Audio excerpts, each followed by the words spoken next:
Hi everyone. So இன்னைக்கு நம்ம வீடியோல என்ன பார்க்க போறோம் அப்படினா translation வீடியோ நம்ம இது வரைக்கும் 16 வீடியோஸ் பார்த்தாச்சு. இன்னைக்கு நம்ம 17th வீடியோ வந்து பார்க்க போறோம். and as usual passage கொடுத்துட்டா இந்த passage translate பண்றதுக்கான keywords கீழ கொடுத்தாச்சு. இந்த keywords யூஸ் பண்ணி தான் இந்த passage translate பண்ண போறோம். ஓகே. and இந்த மெத்தட் வந்து உங்களுக்கு ரொம்ப யூஸ்ஃபுல்லா இருக்கும். இங்கிலீஷ்ல பேசுறதுக்கு ஒரு நல்ல பிராக்டிஸா இருக்கும். அதே சமயம் இங்கிலீஷ்ல நம்ம பேசணும் அப்படினா சில பேசிக் கிராமட்டிக்கல் ரூல்ஸ் வந்து நமக்கு தெரிஞ்சிருக்கணும் இல்லையா? சோ அந்த ரூல்ஸை தெரிஞ்சுக்கிட்ட மாதிரியும் இருக்கும் உங்களுக்கு. ஓகே. டன். சோ இந்த passage இப்போ translate பண்ணலாம். ஃபர்ஸ்ட் சென்டென்ஸ் பாருங்களேன். இது வந்து எப்படி என்ன இந்த பேசேஜ் எதை பேஸ் பண்ணது அப்படின்னா ரெண்டு பேர் வந்து கான்வர்சேஷன் பண்ணிக்கிறாங்க. அவங்க வந்து ஒரு ஃப்ரெண்ட்ஸாக இருக்கட்டும். ஸோ அவங்க ரெண்டு பேரும் கான்வர்சேஷன் பண்ணிக்கிறது போது அதாவது இப்போ ஒருத்தர் வந்து கேட்குறாங்க, நேற்று என்ன பண்ணிட்டு இருந்தா 6 o'clock நான் அப்போ வந்து உனக்கு கால் பண்ணேன், நீ வந்து பிக் பண்ணல அப்படின்னு சொல்லும் பொழுது நான் அப்போது ட்ரெயினுக்கு வெயிட் பண்ணிட்டு இருந்தேன், அப்போ என் ஃபோன் வந்து சைலண்ட்டில் இருந்துச்சு, நான் 6:15க்கு ட்ரெயின் ஏறினேன், ஓ அதனால தான் நீ காலுக்கு ரிப்ளை பண்ணலையா? ஸோ இப்படிலாம் பேசுவோம் இல்லையா? இதெல்லாம் இந்த சென்டென்ஸ்லாம் தான் இதில் இருக்குது. ஸோ இதை எப்படி இங்கிலீஷில் ட்ரான்ஸ்லேட் பண்ணலாம் அப்படின்னு சொல்லி பார்க்கலாம். ஃபஸ்ட்டு சென்டென்ஸை ட்ரான்ஸ்லேட் பண்ணுறதுக்கு முன்னாடி கீவேர்ட்ஸை நான் உங்களுக்கு எக்ஸ்பிளைன் பண்ணிடுறேன். ஸோ இந்த பேசேஜில் எங்கெல்லாம் வந்து கொண்டு இருந்தேன், ஒரு விஷயம் வந்து செய்து கொண்டு இருந்தேன், நீ என்ன பண்ணி கொண்டு இருந்தாய் அப்படின்னு சொல்லிலாம் வருது இல்லையா? ஸோ அந்த மாதிரி வந்துச்சு அப்படின்னா, அதாவது கொண்டு இருந்தேன் அப்படின்னு வந்துச்சு அப்படின்னா அந்த இடத்துல அந்த சென்டென்ஸை பாஸ்ட் கண்டினியூஸ் டென்ஸில் தான் நம்ம டிரான்ஸ்லேட் பண்ணணும். அதை ஸ்ட்ரக்சராக நான் இங்கே கொடுத்துருக்கேன் பாருங்கள். எடுத்த உடனே அந்த சென்டென்ஸில் சப்ஜெக்ட் என்ன அப்படின்றத எழுதிட்டு அப்புறம் வாஸ் ஆர் எல்லாம் வேர் போடணும். அது சப்ஜெக்டை பொறுத்து. அடுத்தது வேர்பு கூட ஐஎன்ஜி சேர்த்து எழுதணும். அதே கொஸ்டினாக இருந்துச்சு அப்படின்னா, அதாவது என்ன செய்து கொண்டு இருந்தாய் அப்படின்னு கேள்வியாக கேட்குற மாதிரி இருந்துச்சுன்னா எடுத்த உடனே WH வேர்டை யூஸ் பண்ணணும். அதுக்கப்புறமா வாஸ் ஆர் வேர் யூஸ் பண்ணணும். அப்புறமா தான் சப்ஜெக்ட் யூஸ் பண்ணணும். சப்ஜெக்ட்க்கு அப்புறம் தான் வேர்பு, அப்புறம் ஐஎன்ஜி யூஸ் பண்ணணும், அப்புறம் கொஸ்டின் மார்க். ஓகே. அடுத்தது பாருங்கள்.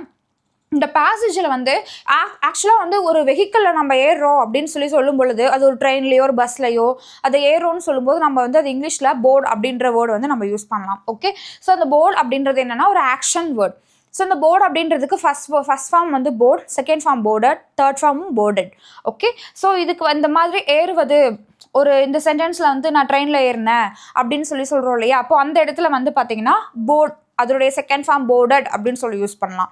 இப்போது இந்த சென்டென்ஸில் எங்கெல்லாம் வந்து ஒரு விஷயத்தை வந்து செய்தேன், ஏறினேன், இந்த மாதிரிலாம் வருதோ அந்த இடத்துல அந்த வேர்ப் ஃபார்மாக நம்ம வேர்ப் செகண்ட் ஃபார்மில் எழுதணும்.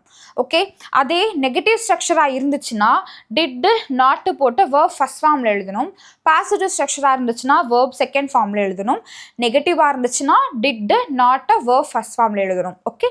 டன். ஸோ அடுத்தது பாருங்கள். இந்த வாக்கியத்தில் எங்கே வந்து இருந்தது அப்படின்னு சொல்லி வருதோ அந்த இடத்துல வாஸ் யூஸ் பண்ணி அதை நம்ம எழுதணும். ஓகே. அதை நம்ம டிரான்ஸ்லேட் பண்ணும்போது நான் உங்களுக்கு எக்ஸ்பிளைன் பண்ணுறேன்.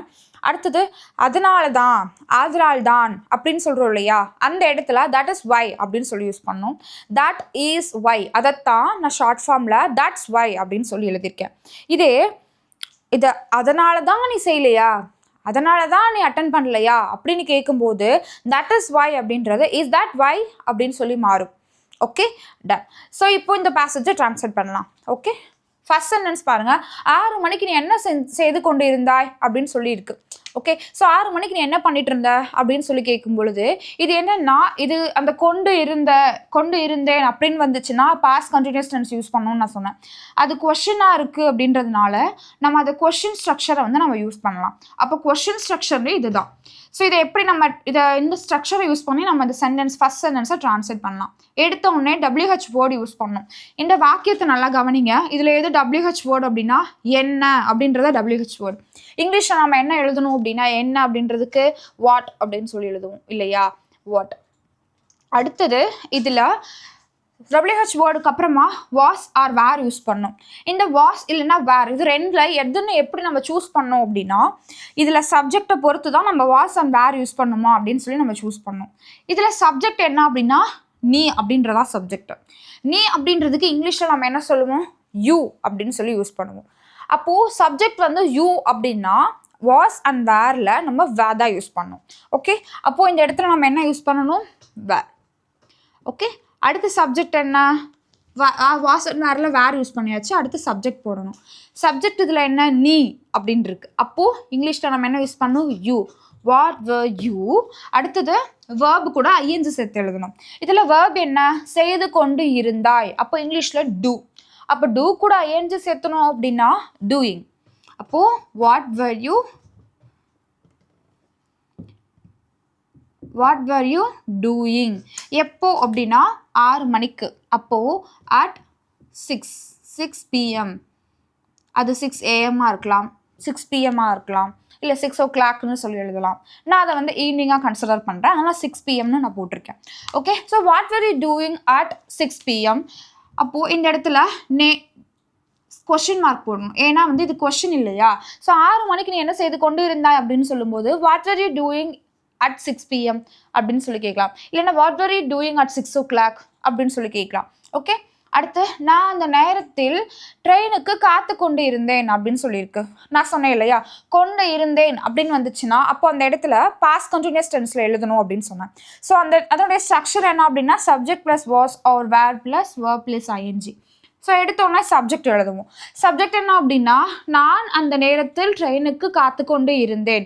சப்ஜெக்ட் வந்து நான். அப்போ நான் அப்படின்ற போது ஐ யூஸ் பண்ணும், ஐ. அடுத்தது சப்ஜெக்ட்க்கு அப்புறமா வாஸ் அண்ட் வேர் யூஸ் பண்ணும். வாஸ் ஆர் வேரில் ஐக்கு பக்கத்தில் நம்ம வாஸ் யூஸ் பண்ணுவோம். Okay, I was. அடுத்தது வேர்ப் எழுதணும். வேர்பு கூட ஐஎன்ஜி சேர்த்து எழுதணும்.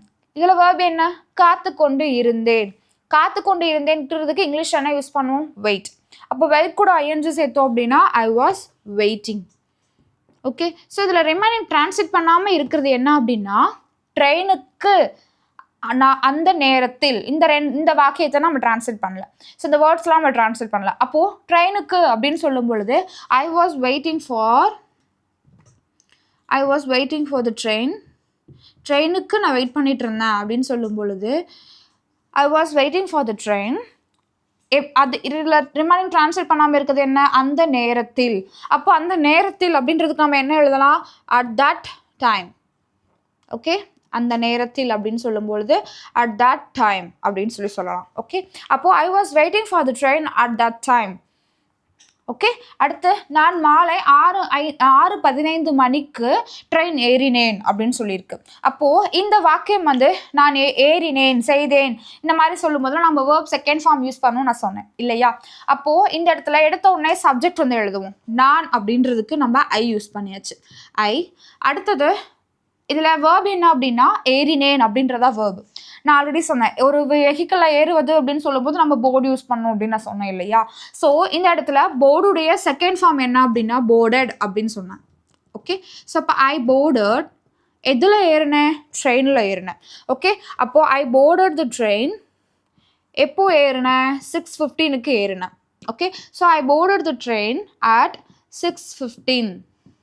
Okay, 6:15. So I boarded the train at 6:15 அப்படின்னா நான் 6:15க்கு ட்ரெயின் ஏறினேன் அப்படின்னு சொல்லலாம். அடுத்து இனிமேல் வந்து யாராவது உங்ககிட்ட நீ எப்போ பஸ் ஏறினா எப்போ ட்ரெயின் ஏறினான்னு கேட்கும்போது ஐ போர்டட் அப்படின்னு யூஸ் பண்ணுங்கள். அடுத்தது நான் நேற்று உனக்கு கால் பண்ணேன் அப்படின்னு சொல்லும் பொழுது இது நான் செய்தேன், எழுதினேன், ஏறினேன் அப்படின்னு சொல்லும் பொழுதுலாம் நம்ம வேர்ப் செகண்ட் ஃபார்ம் தானே யூஸ் பண்ணணும். அப்போது நான் நேற்று உனக்கு கால் செய்தேன் அப்படின்னு சொல்லும் பொழுது இந்த இடத்துலையும் சப்ஜெக்ட் என்ன? ஐ. அடுத்து வேர்ப் இதில் என்ன அப்படின்னா கால் செய்தேன், கால் பண்ணேன் அப்படின்னு சொல்கிறது. அப்போது காலுடைய செகண்ட் ஃபார்ம் என்ன? கால்டு. ஓகே, ஐ கால்டு. யாருக்கு? உனக்கு. அப்போ ஐ called you. Okay, I called you yesterday. நேற்று அப்படின்னு சொல்லும் பொழுது எஸ்டர்டே.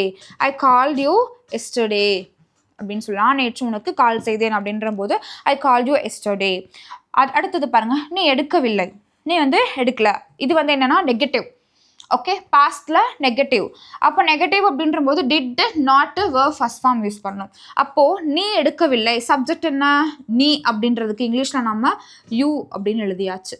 ஓகே, அடுத்தது சப்ஜெக்ட்க்கு அப்புறம் டிட் நாட்டு யூஸ் பண்ணணும். Did you, did not. அடுத்தது வேர்ப் செகண்ட் ஃபார்ம் எழுதணும். செகண்ட் ஃபார்ம் இதில் எடுக்கவில்லை அப்படின்னு இருக்கு. ஸோ வந்து கால் அட்டன் பண்ணவில்லை அப்படின்னு சொல்லலாம் இல்லையா. ஸோ அப்போ யூ டிட் நாட் அட்டன். நீ வந்து அட்டன் பண்ணல, நீ எடுக்கல அப்படின்னு சொல்லும் பொழுது you did not attend.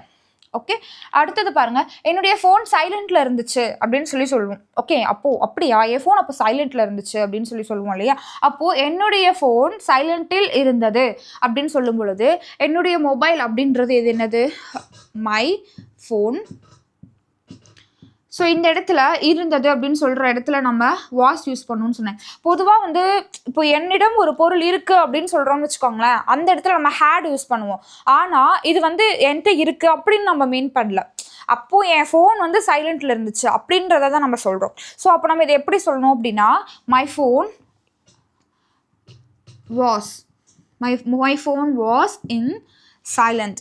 So இந்த இடத்துல நம்ம சைலண்ட் மோட் அப்படின்னு சொல்லி எழுதிக்கலாம். Okay, silent mode. So my phone was in silent mode அப்படின்னு சொல்லலாம். ஓகே, அடுத்தது பாருங்க. ஓ ஆதலால் தான் நீ பதிலளிக்கவில்லையா அப்படின்னு சொல்லியிருக்கு. ஓ அப்படின்ற போது ஆதலால் தான் நீ பதிலளிக்கவில்லையா அப்படின்னு சொல்லியிருக்கு. இப்போ இந்த இடத்துல ஆதலால் தான் அப்படின்றதுக்கு இங்கிலீஷில் நம்ம என்ன எழுதணும்னா தட் இஸ் வை அப்படின்னு சொல்லி எழுதணும்.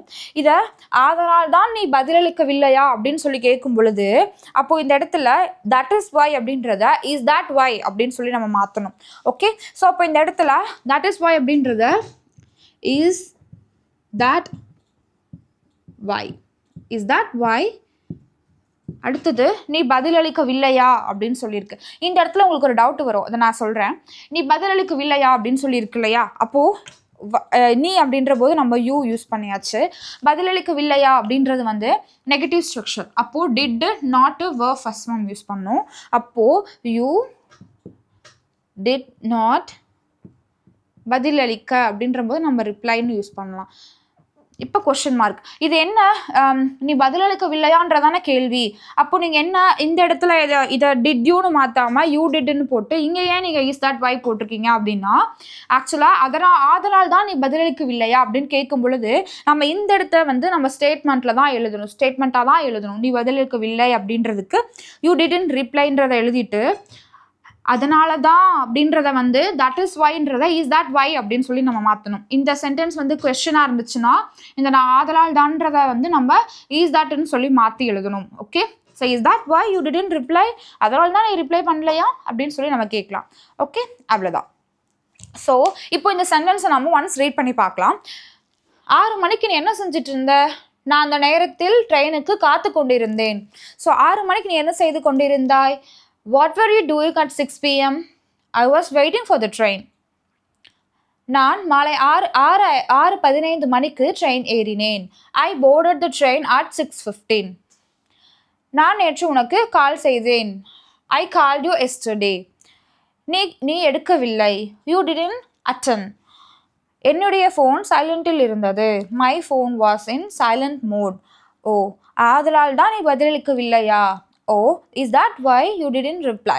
ஸோ ஈஸியாக இருக்குல்ல. ஸோ இந்த சென்டென்ஸ் எல்லாம் உங்களுக்கு டே டு டே லைஃப்பில் இந்த மாதிரி சுச்சுவேஷன் வரும்போது யூஸ் பண்ணுங்கள். ஆனால் இந்த வீடியோ உங்களுக்கு ரொம்ப யூஸ்ஃபுல்லாக இருந்திருக்கும் நம்புறேன். யூஸ்ஃபுல்லாக இருந்துச்சு அப்படின்னா உங்களோட ஃப்ரெண்ட்ஸ்க்கும் ஷேர் பண்ணுங்கள். அண்ட் இன்றைக்கி தான் ஃபஸ்ட் டைம் நம்ம வீடியோ பார்க்குறீங்க அப்படின்னா மறக்காமல் நம்ம சேனலை சப்ஸ்கிரைப் பண்ணுங்கள். Okay, thank you.